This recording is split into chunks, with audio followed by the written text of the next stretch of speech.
প্রিয় ভিউয়ার্স, আজকের ভিডিওতে আলোচনা করব হযরত মুহাম্মদ সাল্লাল্লাহু আলাইহি সাল্লামকে কতটা মানতে হবে।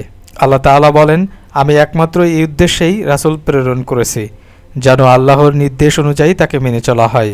সূরা নিসা আয়াত 64। সকল রাসূলের ক্ষেত্রে আল্লাহর একই রীতি, তারা যে বিধান নিয়ে প্রেরিত হয়েছেন তা পৌঁছে দেবেন এবং অনুসারীদের কর্তব্য হলো তাকে মান্য করবে এবং নির্দেশ বাস্তবায়ন করবে। কোরআনের অনেক আয়াতে নবীজির আনুগত্য করতে বলা হয়েছে, অধিকাংশ তাকে মান্য করতে বলা হয়েছে আল্লাহর আদেশ মানার কথার সঙ্গে মিলিত হয়ে। যেমন আল্লাহ তাআলা বলেছেন, ঈমানদারগণ, তোমরা আল্লাহ ও তার রাসূলকে মানো। সূরা আনফাল আয়াত 20। বলুন, তোমরা আল্লাহ রাসূলের মান্য করো। সূরা আলে ইমরান আয়াত 32। আর তোমরা আল্লাহ রাসূলের আদেশের আনুগত্য থাকো যাতে তোমাদের উপর দয়া করা হয়। সূরা আলে ইমরান আয়াত 132। যে ব্যক্তি রাসূলকে মান্য করল সে আল্লাহকে মানল। সূরা নিসা আয়াত 80। এই অনুগত থাকা বা মান্য করার অর্থ কী সে বিষয়টিও কোরআনে স্পষ্ট করা হয়েছে। রাসূল তোমাদের যা দিয়েছেন তা গ্রহণ করো এবং তোমাদের যা নিষেধ করেছেন তা থেকে বিরত থাকো। সূরা হাশর আয়াত 7। কোরআনের পাশাপাশি অনেক হাদিসেও আল্লাহ রাসূলের আদেশ মানতে বলা হয়েছে। কতটা তা বোঝার জন্য একটি ঘটনা উল্লেখ করা যায়।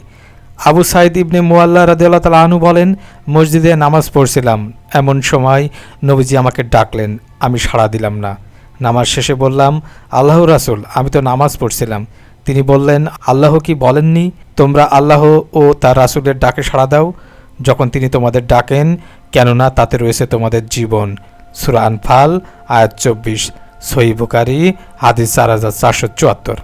আবার বিদায় হজের সময় যাদের কোরবানির পশু ছিল না তাদের বললে ইহরাম মুক্ত হয়ে যেতে এবং হজের বদলে ওমরা করে নিতে। অনেকেই ইতস্তত করেছিল। নবীজি সাল্লাল্লাহু আলাইহি সাল্লাম রাগ করলেন, কেন তারা গড়িমসি করেছে। সাহাবীদের দ্বিধাও ছিল রাসূলের কাছে অবাধ্যতা, ফলে তিনি আল্লাহর অভিশাপ পড়ার আশঙ্কা করেছিলেন। সহিহ মুসলিম হাদিস 1211। মহানবী সাল্লাল্লাহু আলাইহি সাল্লাম আদেশ মানলে এবং তার আনীত বিধানে অনুগত থাকলে কি প্রতিদান পাবে তাও আল্লাহ তাআলা বলে দিয়েছেন। তিনি বলেন, আর যারা আল্লাহ ও তার রাসূলের আদেশ মান্য করবে তারা তাদের সঙ্গী হবে যাদের প্রতি আল্লাহ পুরস্কার দিয়েছেন। তারা হলেন নবী, সত্যবাদী, শহীদ ও সৎকর্মশীল ব্যক্তিবর্গ। সূরা নিসা আয়াত 69। রাসূল সাল্লাল্লাহু আলাইহি সাল্লাম বলেছেন, আমার প্রতিটি উম্মত বেহেশতে প্রবেশ করবে, তবে সে নয় যে অস্বীকারী। সাহাবীগণ বললেন, আল্লাহর রাসূল অস্বীকারী কে? তিনি বললেন, যে আমার আনুগত্য করবে সে বেহেশতে যাবে, যে আমার অবাধ্যতা করবে সেই অস্বীকারী। সহিহ বুখারী হাদিস 7280।